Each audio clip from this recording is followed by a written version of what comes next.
Hey Daniel, what condition do you think this is? There's some speckling. I was thinking LP. Let me take a look. Didn't quite see the speckling myself, but I did see that there's a lot of whitening around here. I'd call it moderately played. A lot of whitening? I don't see it, but I definitely see speckling. No, take a look to the left of the art. Yeah. That there is whitening. Speckling? What do you mean? Hold on, let's get a third opinion. Hey, Ryan, Yeah? what would you call this damage? Defect. We don't know that it's damaged yet. I know. What I'm saying is that there is something not good about this card. What would you call this not good thing? Oh, you mean this hodgepodge? Hodgepodge, what conditioning have you been doing? What is this? What conditioning have I been doing? What card are you guys looking at? There's no way that you are going to look at that card and telling me that that card is not damaged. Fun fact, those three conditioners are talking about the same thing. But for too long, we've used way too many words to describe the same imperfection. Even I'm confused, and I wrote the script. But that's why we made the new conditioning standards, so that way, this level of confusion never happens again. By the way, this is surface wear.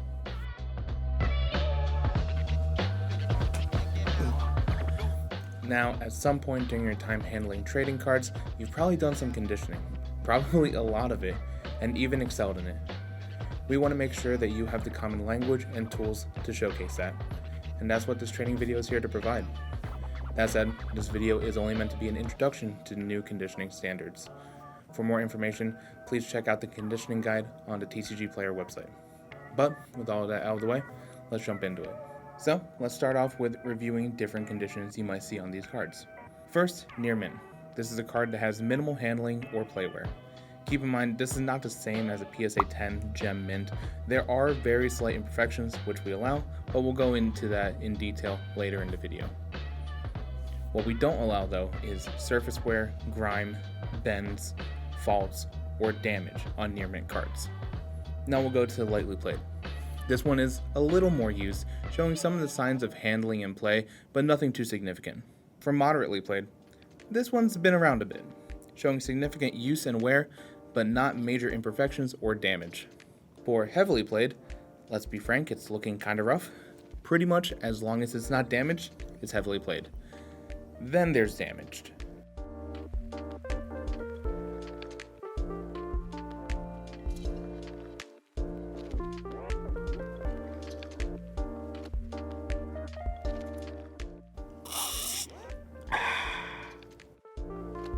Yeah, so damage cards are wear or imperfections that go even further beyond than the other conditions. We'll jump into all the imperfections that make it damaged in a bit. I've been saying imperfections a lot, but what exactly does that mean?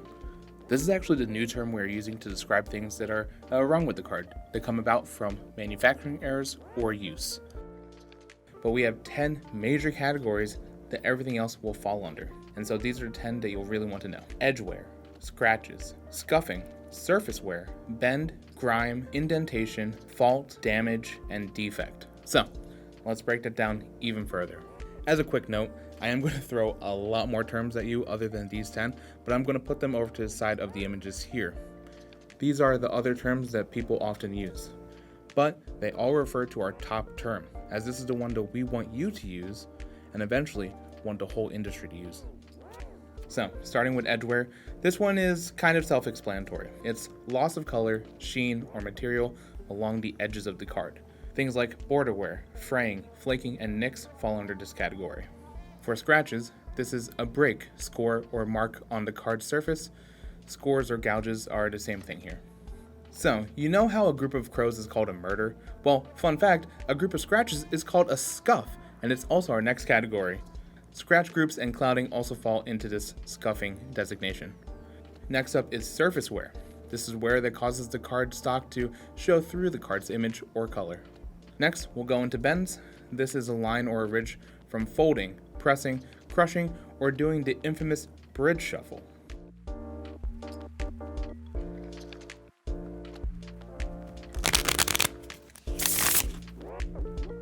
So bends will include creases and folds.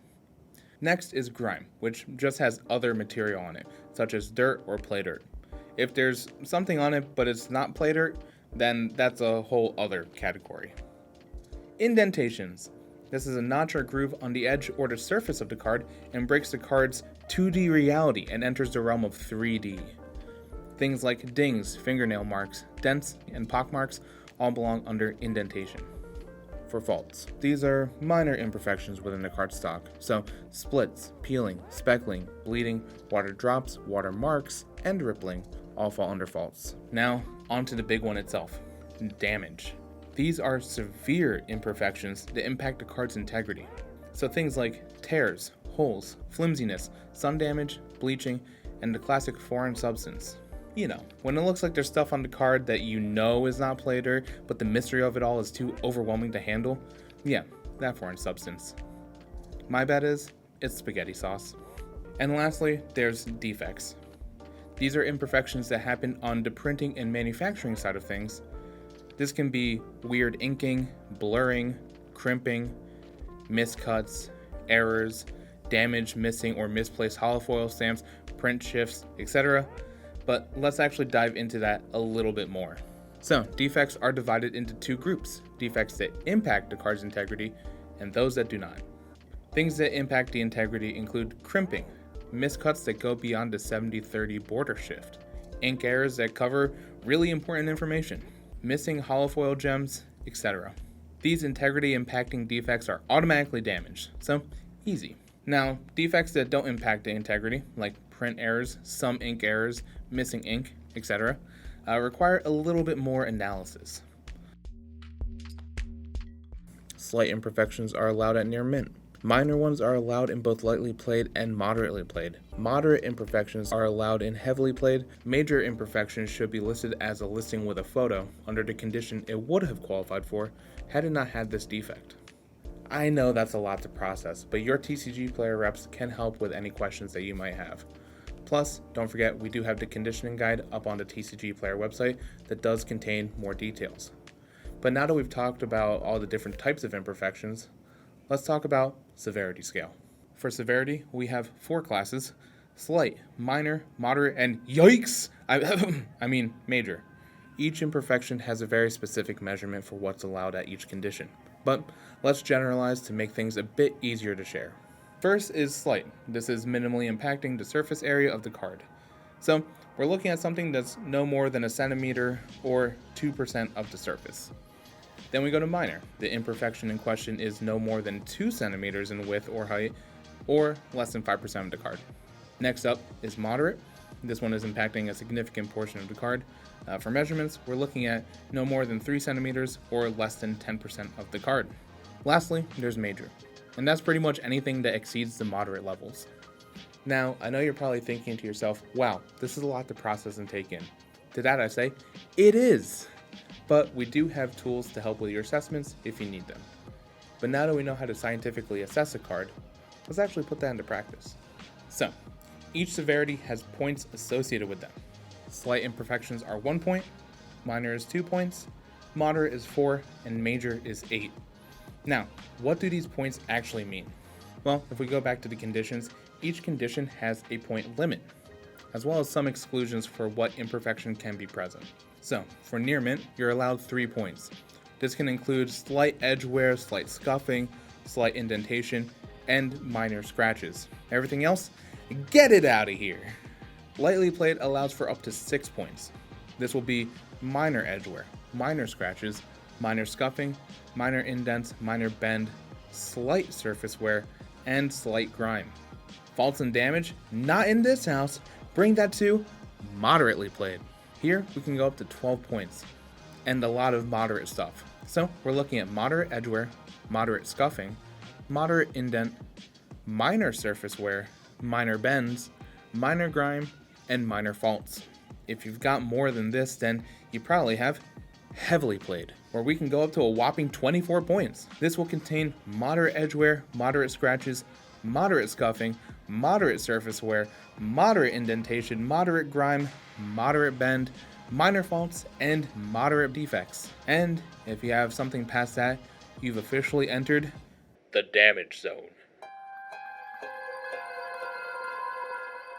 This is going beyond, in a bad way. Here you'll find moderate, major, and severe faults, damage of any kind, bends that make a V shape between your fingers, defects that impact integrity, foreign substance, non-manufacturer ink, when someone wrote on it with Sharpie or something, indentations that can be felt through a sleeve, because that'd be cheating in tournaments, and culturally offensive cards, because that's garbage. I hope that with these few examples, as well as examples you see out in training and out in the real world, that you'll become comfortable with conditioning and the new standards we're putting out there. We are raising the bar for the industry, and we're relying on our partners to help lead the charge. With the knowledge, tools, and expertise, I believe in your ability to evaluate and condition. But if you have any questions, please feel free to reach out to your TCGplayer rep, and we'd be happy to help. Thank you for your time, and I'll catch you in the next one.